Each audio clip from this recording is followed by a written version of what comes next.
I'm going to play an interview from Black Friday of this man who I see at many protests who was arrested at the Millions March 2 days earlier. And I just wanted to play this because of one thing that he told me about NYPD officers, a special kind of an officer, anti-terrorist, who wear a skull on an American flag. And this is what he said. Again, what's your name? Richard Egan, but I call myself Richie Anarchist as per my black anarchist flag. And you were arrested on Wednesday outside of Union Square at the Millions March. Right. What did they tell you it was for? They arrested me for, quote, blocking a yellow cab that was already stopped, which I didn't block. As I was crossing the block, going to the other side of the block where Barnes & Noble's side of the sidewalk is. The Lombardo pointing me out because the other cops weren't even paying attention to anything. He pointed me out and told the cops to stop and arrest me for anything they can make up. The official charges were disorderly conduct, which is ridiculous. I was walking across the street to the other side to get to a sidewalk of a park disorderly conduct. That's ridiculous. I did nothing disorderly. And every person in New York City should get a ticket right now for walking. How were you treated? The cuffs are really tight. They ignored people in the van. One kid had been thrown on the ground and might have had a concussion. Another kid was made fun of who was Asian. He made fun of his name.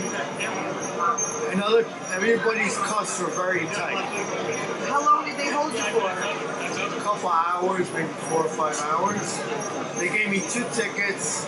I have to show up January 21st, and I'm going to fight it all the way. I don't care what happens. It's bullshit. And I'm going to try and sue them for nerve damage. And I was a political arrest. And the other charge was walking against the stop sign. Ridiculous. And then another kid was arrested for jaywalking. People jaywalk millions in this city every day.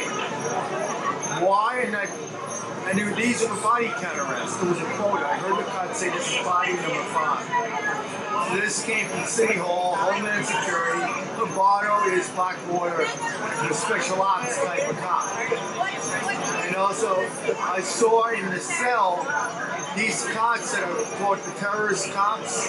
They're in New York City now. They're New York City terrorist cops. It's not French money. They wear a skull, black and white skull. And it's a patch they put on a black and white American flag. They all didn't have that. Just certain cops in the precinct had it. This must be a sign that you are elite killer cop. So this is part of a new elite cops. You see that symbol, and when I asked them what does that mean, they refused to tell me.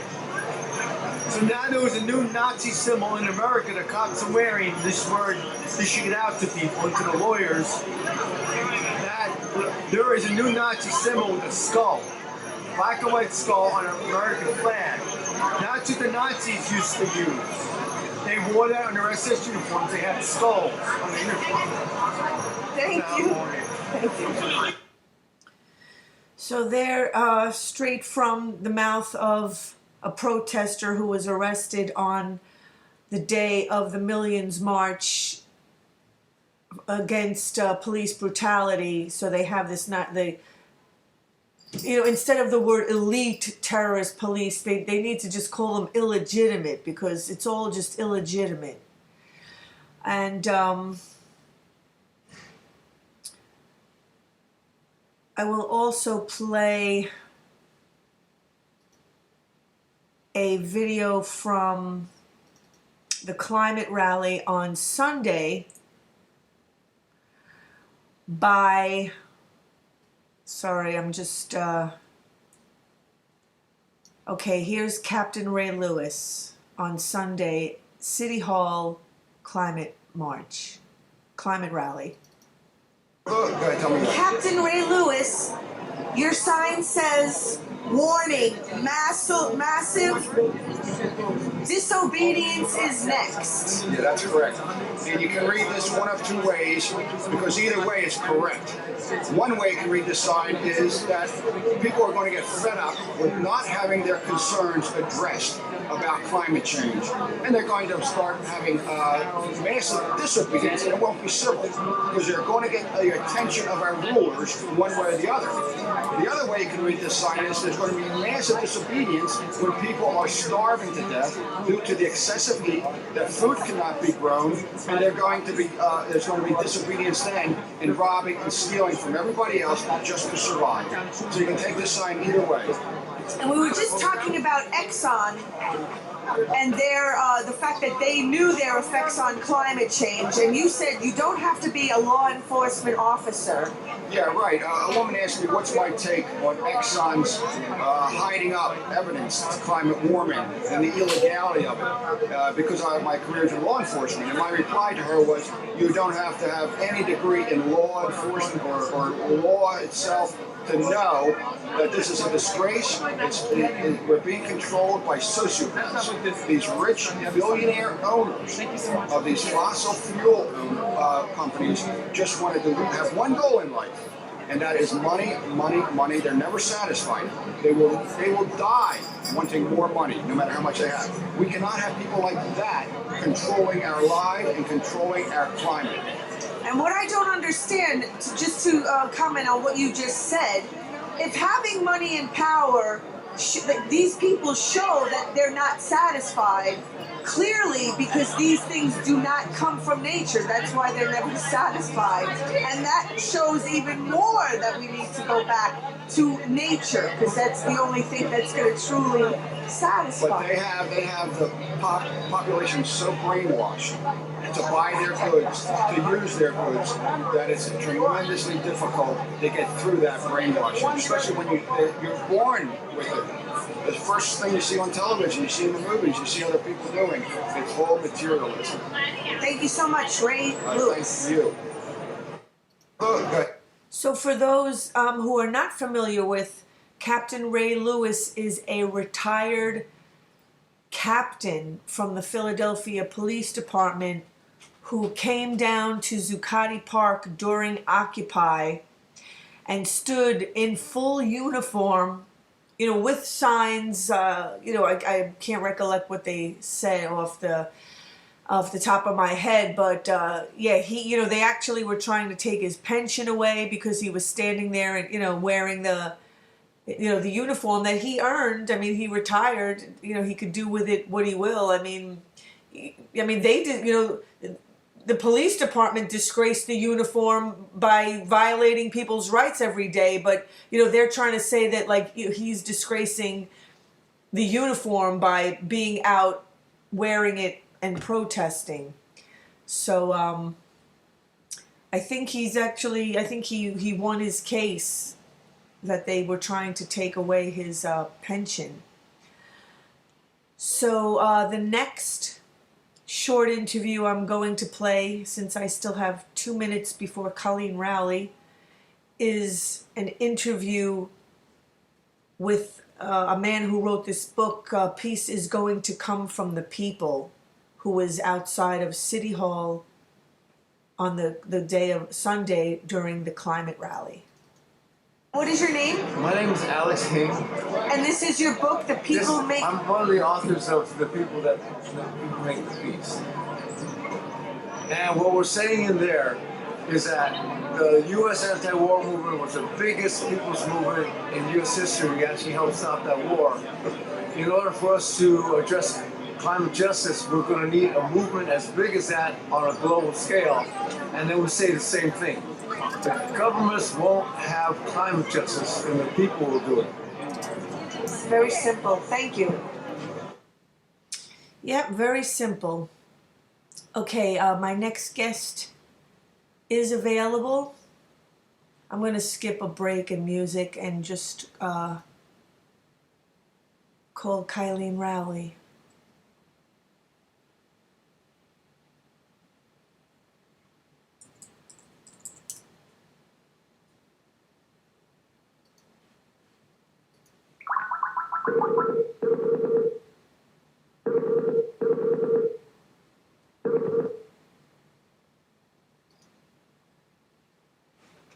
Colleen?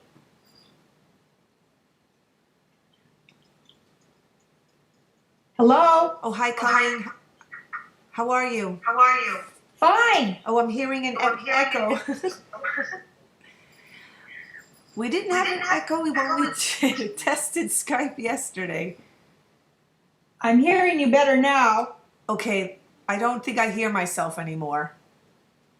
So thank you for joining me on Organic News on Awake Radio. And let me just read a little bit about COLEEN ROWLEY. You're a former FBI special agent and division counsel whose May 2002 memo to the FBI director exposed some of the FBI's pre-9/11 failures.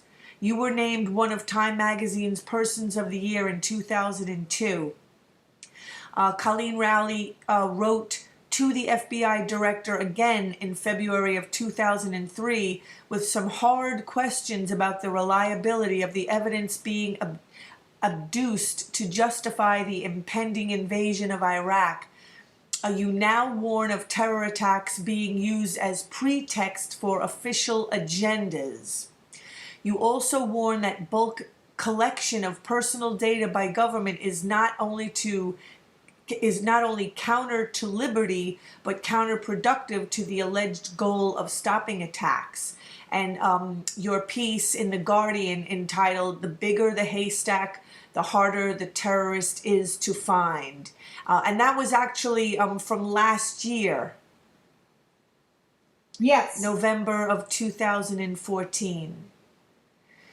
Okay, let's start with the first point that you wrote to the director to expose some of the FBI's pre-9/11 failures.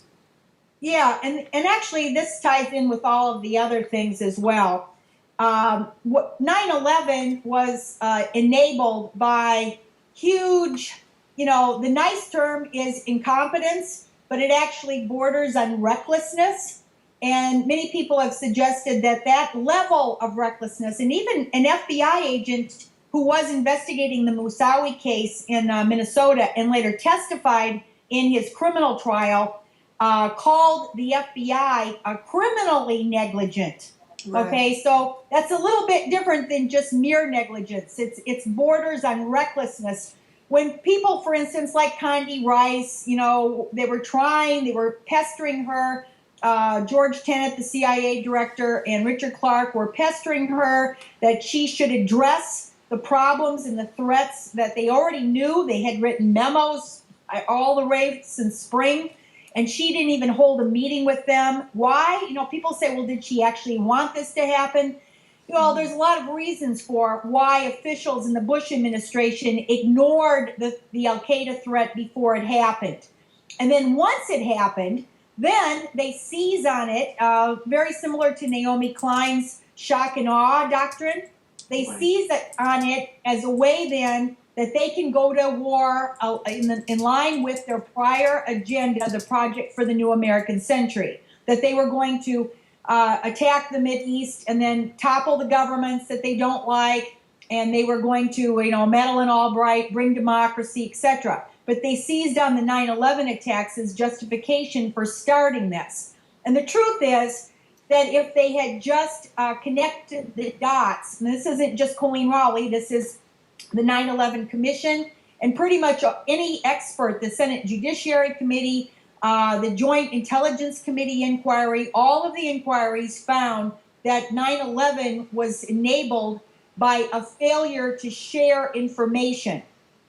So after 9/11, what do we get? We get greater secrecy and almost now an inability to even share information amongst agencies because they're compartmentalizing information because they, the insider threat program, the belief that people will speak ill and embarrass the drone assassination program, embarrass the CIA, the CIA's torture program, etc. So now they're reacting the opposite.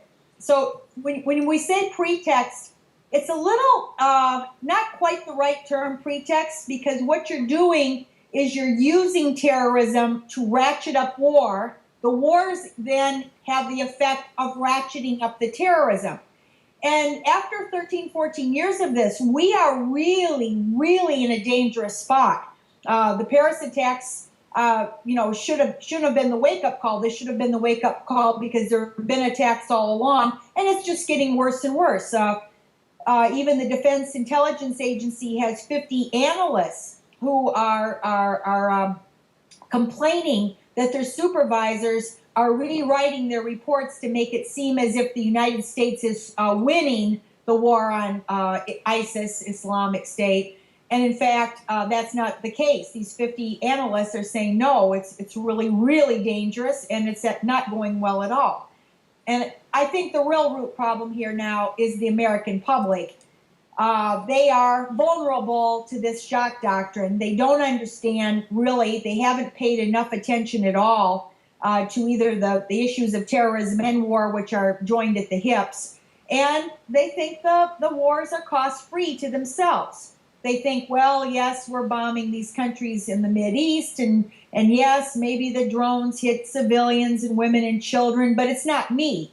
And since there's no draft and there's no real taxes, for instance, are just put on the credit card, and we're up to $19 trillion of debt. So since all of these costs are nearly invisible to the American public, there's no outcry in the United States about any of it, even highly illegal things and even these terrible wrongfulness that now is blowing back on the United States itself. But yet the American public does not seem to understand that. So are you saying then that it really is the public and getting the information to them that is critical? Yes, this is, of course, this is Orwellian. It's all about getting the truth out to the people. And Orwell said, in times of universal conceit, telling the truth becomes a revolutionary act. You're seeing all of the whistleblowers who are doing nothing but telling the truth. They've all been, Kiriakou was proven correct that it was torture. He went on news and said they're waterboarding, and waterboarding is torture. He basically called George Bush a liar at the time. And John Kiriakou has, in time, even the Senate Intelligence Committee has vindicated him. He's been proven correct. The same with Snowden, the same with Drake and the other NSA whistleblowers.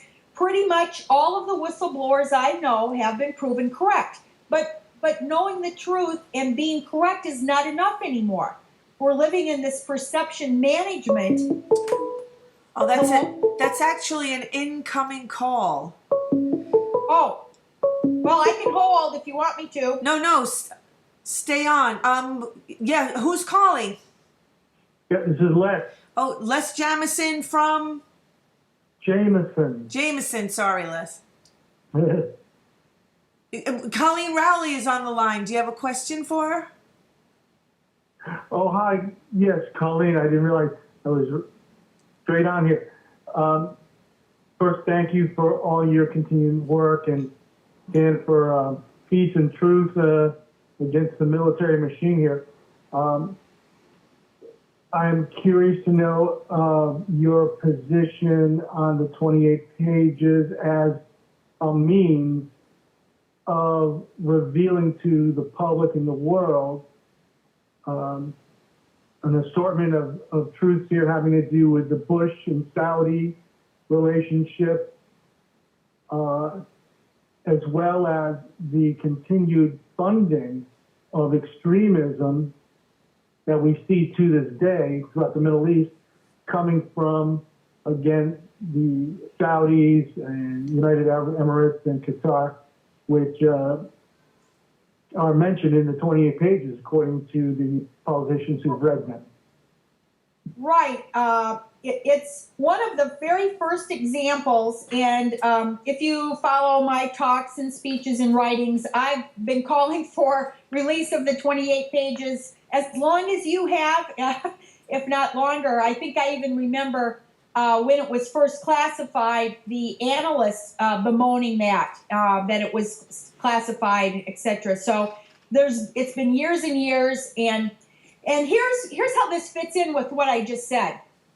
The truth, of course, is, and this comes from the former head of the Senate Intelligence Committee, who has now written books about this, and it comes from others as well, who have read the 28 pages. By all accounts, it does link some level of accountability or responsibility for the 9/11 attacks on Saudi nationals, so probably members of the Saud family.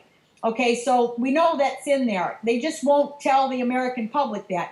And the reason for that is because obviously that will hurt the efforts that the U.S. has in waging these wars in the Mideast using Saudi Arabia. And of course, Saudi Arabia also using the U.S.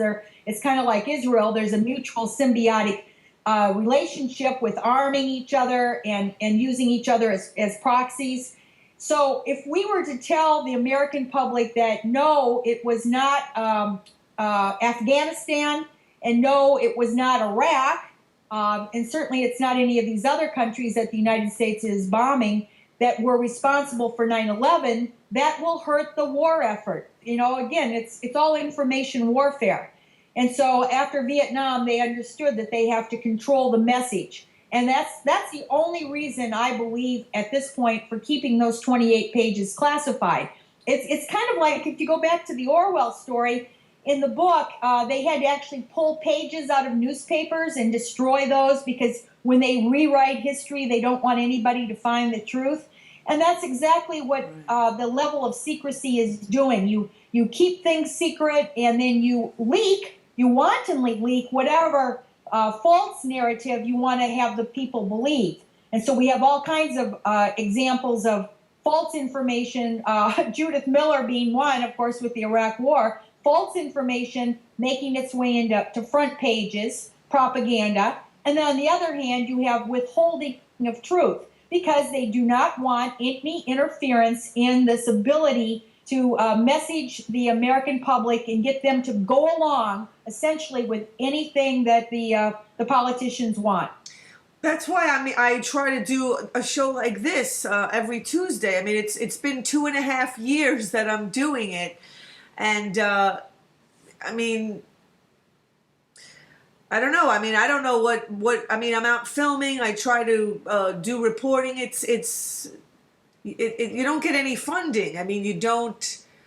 It's very difficult when because it's power.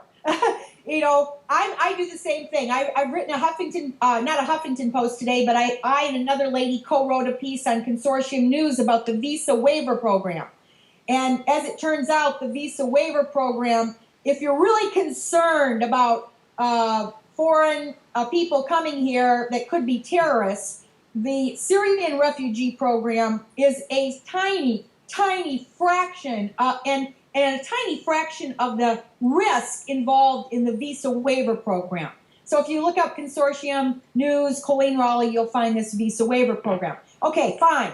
Now the question is the power equilibrium out there. Consortium News, the editor, Robert Perry, he is an I.F. Stone Nieman Foundation, Harvard Nieman Foundation award winner. So it's not, he's a very well-respected journalist. It has nothing to do with the quality of his reporting or the level of his credibility or integrity. It has everything to do with power. He's not able to get his news articles out into something like CNN or Fox or the New York Times, etc. And so that power differential that our politicians enjoy, and they enjoy it because the money is there. The military-industrial complex, with its billions and probably even trillions, funds the mainstream news. And so, you know, we've seen this even with the Tobacco Insider, the old show where Wallace, his only mistake was he let Brown and Williamson Tobacco Company cut or censor the show that was going to show that cigarettes had nicotine and it was addicting, etc. This goes back years and years. So this is the problem. It's the power differential. We can do what we should. We have to continue. And sometimes we're lucky in getting some news out through blogs and through alternative media. but it is not. It's very, very difficult, and we literally are. We have quite the challenge because we simply don't have the money and the power. Right. Colleen, this is Les again. The power right now through the media is telling us, well, they're using the most powerful scare tactics imaginable, saying, of course, ISIS is going to hit us here. It's not a matter of if, but when. I just heard that phrase tonight.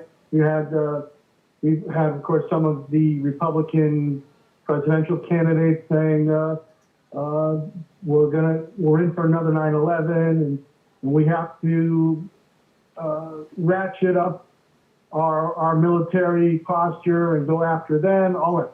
So here's something that is not coming through, just to show how out of balance this is. With if you look at the numbers of that's recorded in, like, for instance, GPS with Fareed Zakaria, the numbers of ISIS, so there's 30,000. I've seen that a couple of times. Let's say it's 50,000. Now, on top of that, we have 75,000 coalition forces over there. We have 13 intelligence agencies, about $80 billion a year being spent. We have $600 billion a year in the military budget. And yet, all we're hearing is that ISIS is this invincible, growing threat that is just Well, let me stop you right force. there. I want to just say one thing. And the problem with this paradigm that you're mentioning is that the officials are using war as the answer to terrorism. Right. You can't go by numbers because, I've constantly written this. A poor man's war is terrorism, while a rich man's terrorism is war. They are flip sides of each other.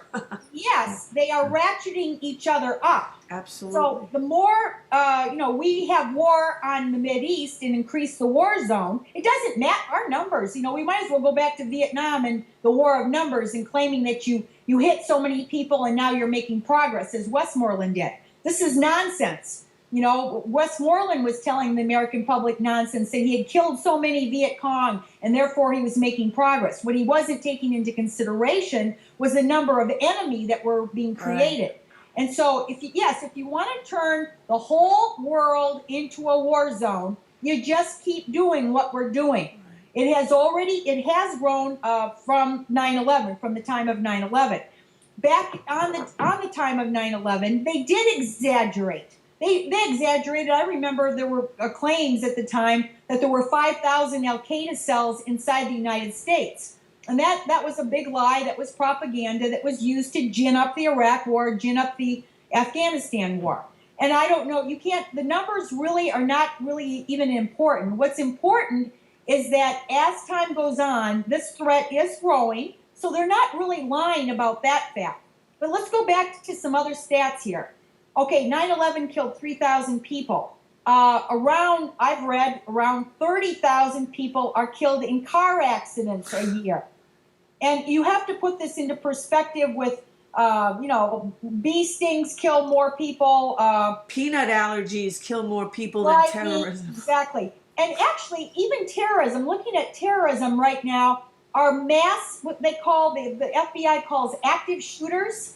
The active shooters, which go to theaters and schools and malls and churches and shoot, 10, anything at 4 or over. It has to be 4 or over people in order to be called an active shooting. They don't want to call it terrorism. The Planned Parenthood only killed 3 and wounded 9. I'm not sure that would even make an active shooting because I think it's one below what it has to be. But these active shootings now, I have almost tripled in the last 2 years. So this is a blowback from war that is our own form of, I think rightly should be called domestic terrorism, even though it's completely senseless. In most cases, the people are like Newtown or Aurora Theater or whatever. They're mostly mentally disabled people, but they're very they very much see as a copycat that picking up a gun and shooting people is just what the American sniper did, and he's a hero. So maybe if I pick up a gun and shoot people at the mall or a church,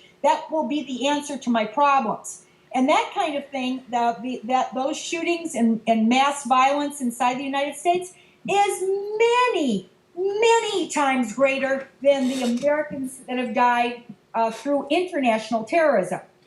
So you have to keep that perspective. On the other hand, we cannot let this continue to go out of control. War is not war ratcheting up more terrorism ratcheting up more war. It's just the wrong approach to it.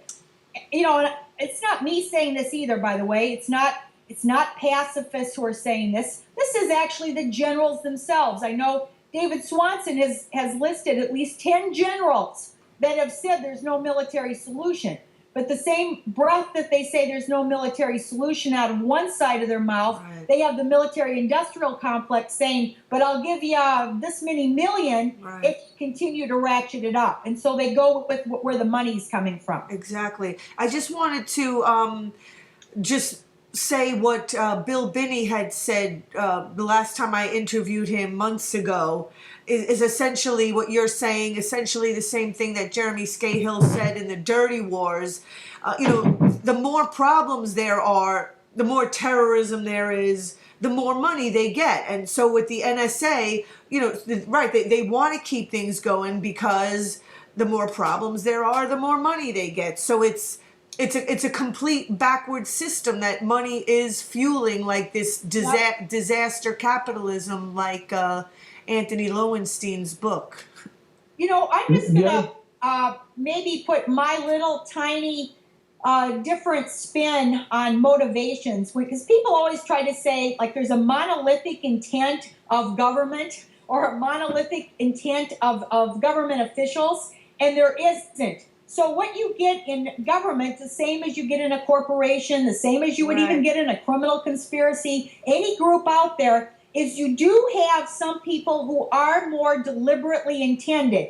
So there are, you know, they're kind of the more psychopathic leaders. Usually they turn out to be the leaders. They rise up in any group, and they certainly can rise up in government the same way as they rise up in a corporation or even a criminal conspiracy. So you do get people who really have deliberate bad intent. But on the other hand, you have a lot of people, and actually the majority, who are simply going along. And they go along, we see this all the time with whistleblowers who, like even Daniel Ellsberg, will admit that you go along for a period of time because, you know, this is your whole surrounding group. There's a lot of reasons for going along. It's the old social psychology experiments of Milgram and Esch. And you go along, and also because your livelihood depends on it. People that are working and have a family and have their kids in college will almost never come out and tell the truth. They're going to be the people that go along. There are also people who are kind of, I would even say, well-intended, but extremely ignorant. And so what they have done is they've allowed themselves to be brainwashed by this. A lot of people, of course, that have spent their career in the military can hardly become Smedley Butler after watching this for 20 years, because this would really go against their whole self-identity. And so there's a lot of reasons, but the majority of people actually then, and many times, they just become overwhelmed. They really don't even know. I think right now, a lot of what the government is doing is simply a mixture of ignorance, and they really are in over their head. A kind of a Peter principle. They have made it so bad that they don't even really know at this point what to do. And so a lot of times the public has this idea that we have put these great, smart, military intelligence strategists that know how to play 3D global chess, people like Zbigniew Brzezinski and Kissinger, and they are so intelligent that their IQs are off the chart. I would say the majority of Americans want to believe that their government has these extremely smart Einsteins in positions of power, FBI director, attorney general. Oh, they're so smart they could never get in over their heads. They know exactly what they're doing. I beg to disagree. I was in government and I saw Peter Principle on steroids even in times of non-war times. So I don't have this high respect for people. I think many times they simply don't even know what they're doing. Yeah, go ahead, Les. Sure. But that's not everyone, by the way. That's not everyone. That's just the majority. There's a minority of people that really do know what they're doing. I just want to say this one quick thing. You said they don't know what to do at this point. I mean, they should just become a whistleblower. Just tell the truth. Well, we do have quite a few. Look at the drone pilots. Just recently, 4 drone pilots on Democracy Now! Yeah. Those drone pilots, though, the government is very afraid. They know that there are more and more people that just say, this is so bad. I know that if it continues, I'm risking my own. Fine, I can put my kids through college. My kids aren't going to make it out of their 20s if this continues. Exactly. And so one way or the other, if we have nuclear war, they're threatening, for heaven's sakes, nuclear war with Russia.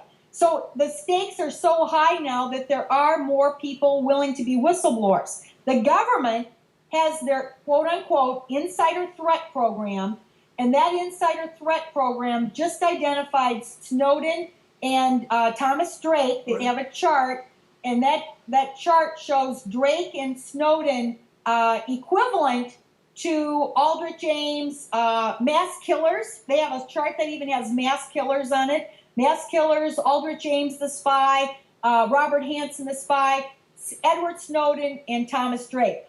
For the insider threat program, anybody who speaks out of school to them is considered as bad as a mass killer or a true spy for the Soviet Union. Now that means that this has gone pretty far. And it means that there are more people willing to be whistleblowers, but it also makes the stakes much higher. Those 4 drone whistleblowers, the government has frozen their bank and credit accounts already. Yeah.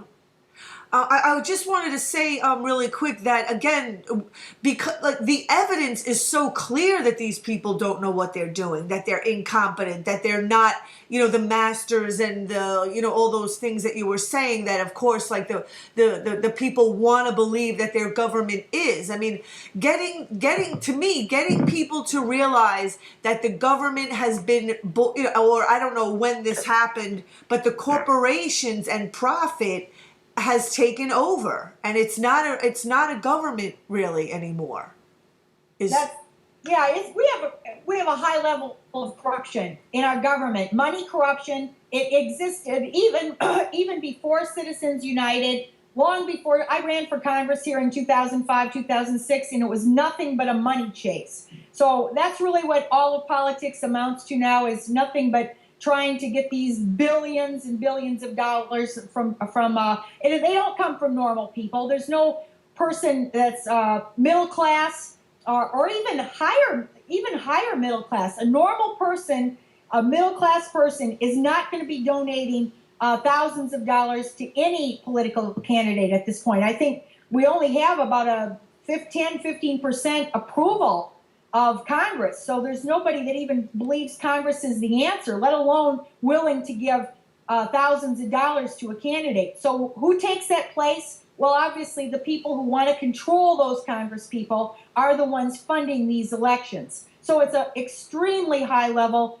of corruption. And, we have to use the electoral process to the extent we can. There are ways to use it, of course. But we don't want to put our trust and faith and reliance in our one vote, because our one vote is I think, actually at this point, maybe worse than what existed in the Soviet Union and some of the bloc countries that you were just voting for one party. I mean, we really don't have any real choice that we're voting for.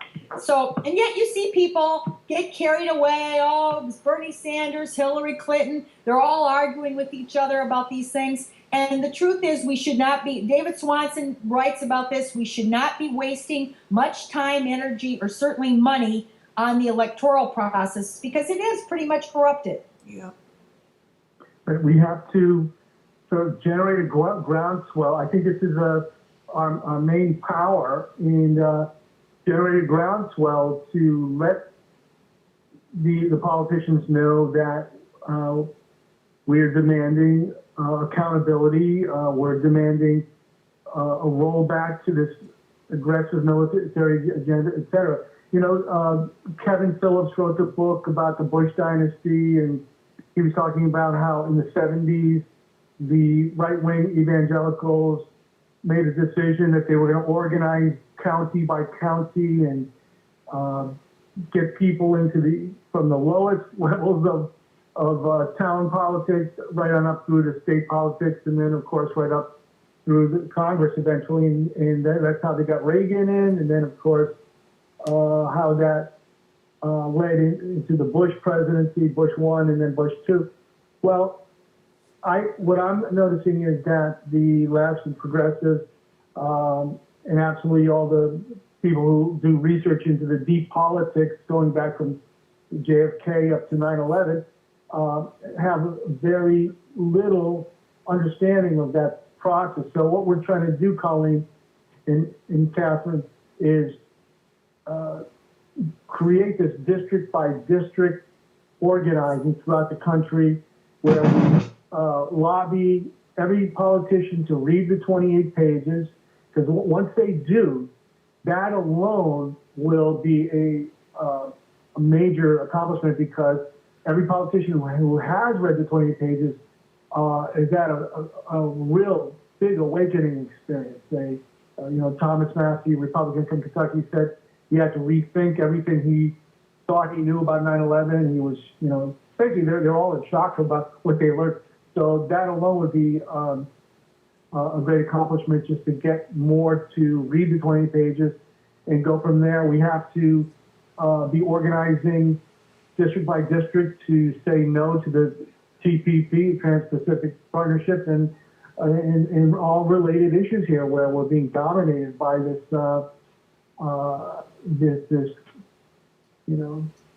monolithic corporate and military agenda.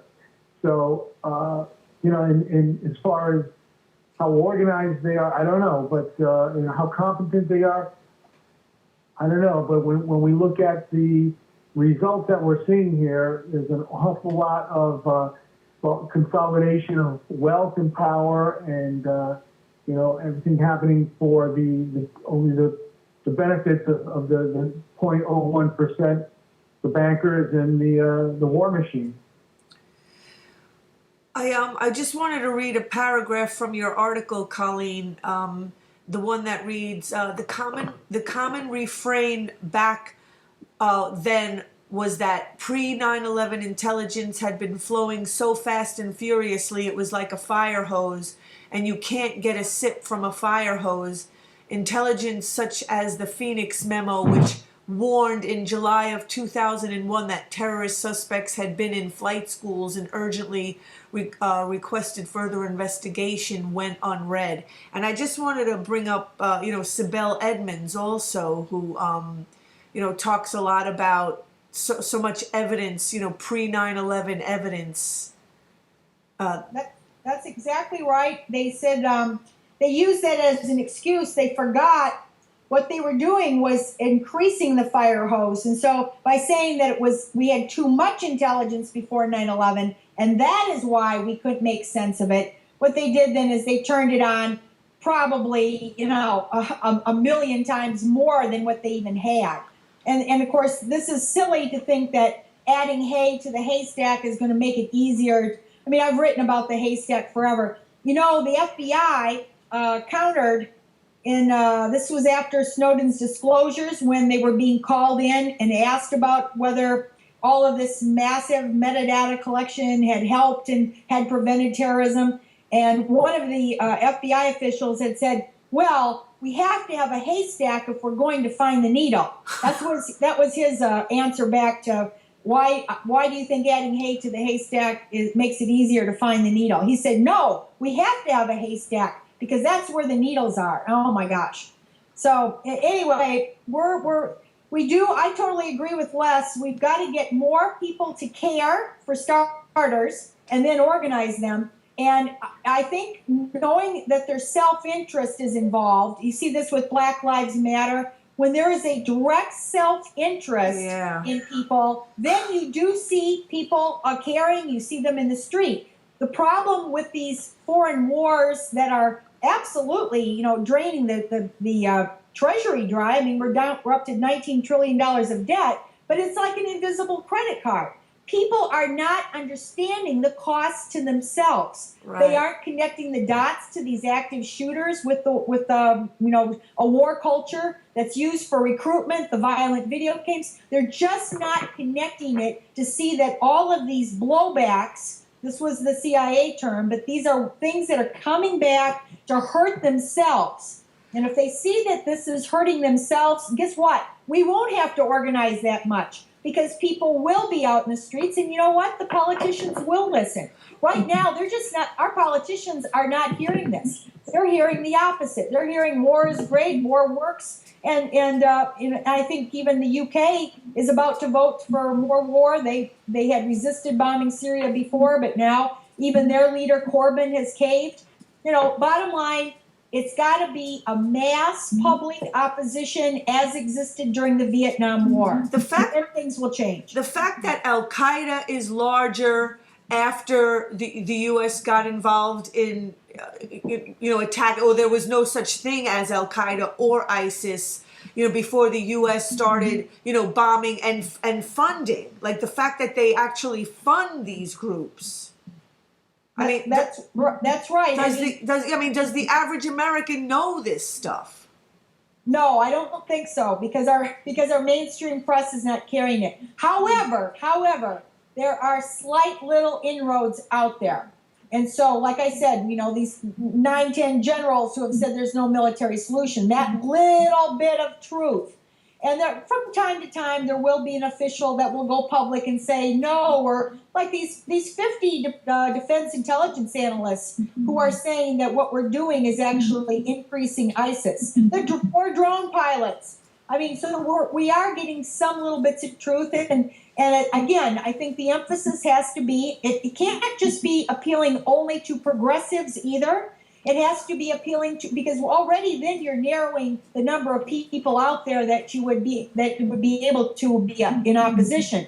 It did occur in Vietnam. We had people from all stripes opposing the Vietnam War. And that has to happen again. It has to be people it has to be evangelicals. It has to be people from all different groups that have to understand that their own self-interest is being hurt. And then they will put appropriate pressure on their leaders and their politicians. And I think politicians being what they are, we would have the same thing as happened during Vietnam. They would eventually come around. But we just don't have the public. Torture is another example. It hasn't totally ended, but the pressure that came on to stop torture it's now with the Senate Intelligence Committee, it's at a certain level. And so right now, there's no ability for our government to continue its torture programs. Now they're looking for that momentum to die down. Trump, Fiorina, others have called for torture to come back. So, it's all a question of public pressure. If the public pressure goes away, it'll happen again. That's just the way it is. Is there any way to hold people? I mean, I don't understand why there's no way to hold people in power accountable. I mean, anybody else who at their job, makes things worse, or conditions are worse since they've been in power. I mean, an ordinary person would lose their job, but except if you're, General Petraeus or Obama or something, you can just make a complete mess, make Al-Qaeda larger than it was at the beginning, and morph into ISIS that is now taking over so many cities or I'm sorry, I don't know the exact statistics or anything, but I know that they're gaining like a foothold in so many different, places in the Middle East. I mean, and yet it's like, they just stay in power and just keep doing more of the same. It's like, what the hell is going on? Yeah, well, the United States has itself gone away from the rule of law. International law, they are kind of onto this idea that might makes right, and as long as the United States can, quote unquote, become policemen of the world, then the hope is that the United States would never be held accountable. That's basically what some policemen who have too wide a latitude, shooting people in the back, the idea is, well, we'll never be convicted by a jury because they'll take our word over it, over the dead victim, of course, or even a witness. They're going to always believe the policeman. And that was the case. Policemen were pretty much, seeming to be above the law. Now, things are changing with police, domestic police. There's been some prosecutions. The same thing can happen with the United States internationally. Human Rights Watch today called for prosecution of 21 Bush, Cheney, John Yoo, 21 officials for having initiated torture. And so things are slowly changing that direction. The hope, I know we have to go here, right? Aren't we over the time limit? Yeah, we are. There's no show after mine, so I thought I'd just kind of let you guys. Oh, okay. So we can go a little longer. Yeah. Oh, If you want to, sure. I mean, a half an hour is definitely not long enough for this subject, anyways. Yeah. Well, I'll just kind of finish up here. I did want to say that we can't become hopeless. There are some signs of that I think, and I really think that part of it is some people are seeing that this is really not working, and that it is hurting the United States and hurting themselves and hurting their own families. And they maybe don't have the complete answers to it, but there are more and more people waking up like that. And so I think there's hope.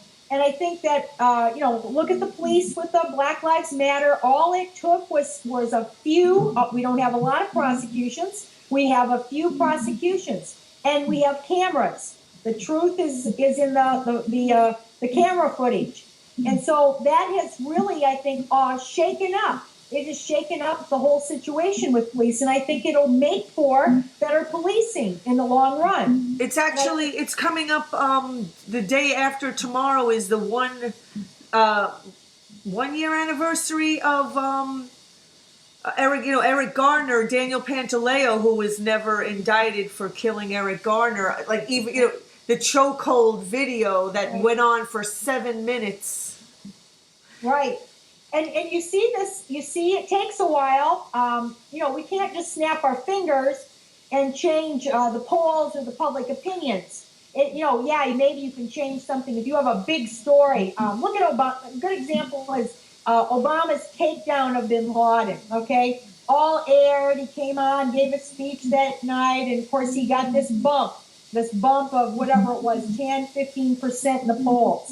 Okay, that's about all you can hope for. And that's a story that is absolutely huge, that all the networks carry, and then they talk about it for 2, 3, 4 weeks, a month.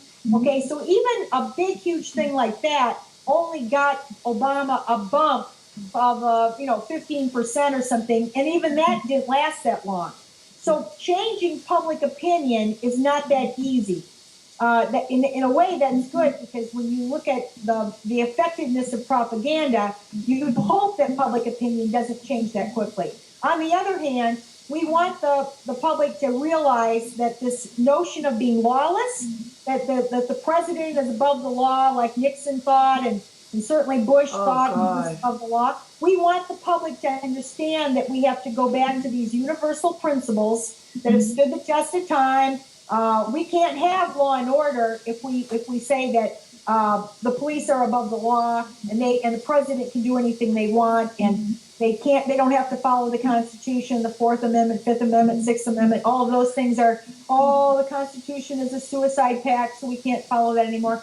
Slowly but surely, and by the way, this is not necessarily limited to progressives. In fact, some progressive intellectuals are in line with the neocons right now. We have a real problem because Chris Hedges and others have talked about this, but your liberals are actually some of the people who have been swayed by this so-called neocon imperialistic idealism, that you are helping humanitarian bombing, etc. Or we intend to help the people in the Mideast, and it just doesn't work so well because they're barbarians.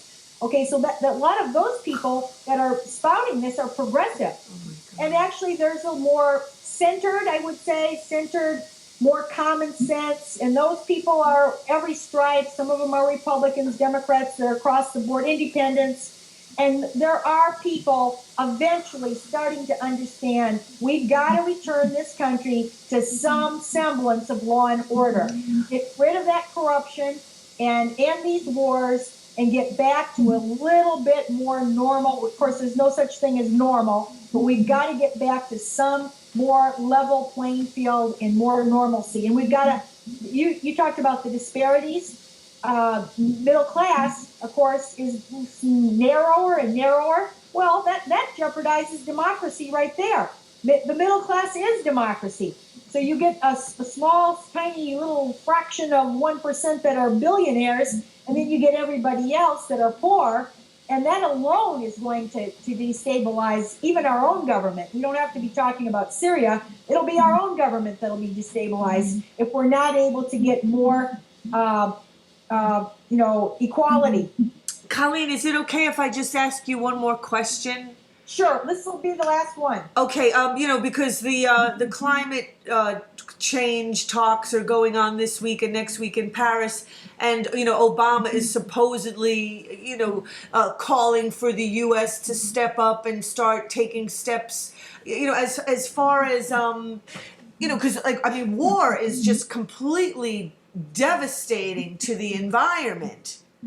That's right. And so I don't know, do you believe him? Because I can't literally believe, I don't believe anything he says. I think in the climate change, the United States is actually, if you look historically at these different international meetings, Kyoto and all of them, the United States has actually been one of the obstacles to more international agreement and more action in limiting fossil fuels. Aren't we like the biggest consumers in this country? Like, don't we consume 25% of the world's resources or some crazy, That's right. We are bigger consumers per capita for each one of us. Now, if you just look at countries, because China has so many more people, as a country, they are a bigger consumer of oil and gas and energy than we are. But that's because they have so many more people. So if you just look at per capita use of resources, I don't think any country approaches the United States. And this was Kennan's notion back in the 50s when he said the United States is consuming about half of the world's resources, but we only have 6% of the world's population. We're going to have to figure out how we can maintain this. What he meant is how to maintain this inequality, where we are consuming everything, but we only have a small portion. It's gone down since Kennan's said that, but it still is very unequal. The United States is still consuming a lot, and the Pentagon and our military, you talk about a waste, is incredibly bad in terms of what they're spending. And the fact that we consume and then we just throw stuff away. It's like consume and throw it away, consume and throw it away. And China, in our country, we vilify Russia and China as our two biggest rivals. The military says we don't want any rivals, so you always pick your top rival, Russia and China now, and you demonize their leaders, Putin and whatever. China, we go after them for hacking and all these things. You'll always see story after story. The last, not this one, but the prior climate change international meeting, Hillary Clinton made up this story about how she and Obama, as she was Secretary of State at the time, how she and Obama found out that China was meeting with other countries on the side of the climate change meeting, and that she and Obama went in there and shook it up, and that is what made progress on climate change, according to Hillary Clinton. Yeah, I would. She's another one. I wouldn't believe her. I wouldn't believe her. Of course, she's trying to get elected, so she wants to spin things in a false way. The truth is, China was leading an effort in order to get more agreement to reduce fossil fuels. And the United States went in there to try to break up China's effort to get more countries to go along with reductions. So just the opposite of what Hillary Clinton is trying to say. And how is Obama favoring the TPP? How is that going along with, helping the environment? I mean, like they say one thing and they just do the other. Yep. Well, until we get more honesty and less corruption in our government, I think we're going to have to rely on, and we'll close it this way, we're going to have to rely on people like you, Catherine, and alternative media, activists like Les Jameson, in the country right now, David Swanson and Consortium News, and I should, last but not least, I'm a big fan of Glenn Greenwald and The Intercept and and Scahill and all of the truth that they're getting out. So we're going to have to rely and do our best, and then ourselves try to expand this as best as we can on different social media, and then just keep hoping that more and more people. I do think there is a awakening taking place. The only question is, how can it happen a little quicker? Because, we don't want nuclear war to be the first thing that happens here. We want people to slowly we want them to wake up quicker so that we can start, remedying the situation. COLEEN ROWLEY, former FBI special agent. Thank you so much for joining me. And just before you hang up, I just want to tell the people, please go to my YouTube channel, April Waters with 2 T's, and please donate, because that's, that's the reason why we don't exist, us alternative people, is because we get no funding and we can't stay afloat because all the mainstream propaganda has all the money. So we really do need people to donate, or else organic, this is organic news. That's why I called it organic news. Thank you, COLEEN ROWLEY and Les Jameson. Yep, thank you so much. Okay. Thank you both. Happy holiday. Yep. Likewise. Good night. So yes, please go to my YouTube channel. I actually hadn't gotten even to update and edit and fill in all the information on many of my recent uploads, because I can't keep up. I can't do it. I don't get funding, and I just can't afford to do things anymore. So I really, really hope that people go to April Waters with 2 T's on YouTube. Any $2, $5, anything helps. We have to help each other. Thank you. Happy holiday. Speak truth to power. Good night.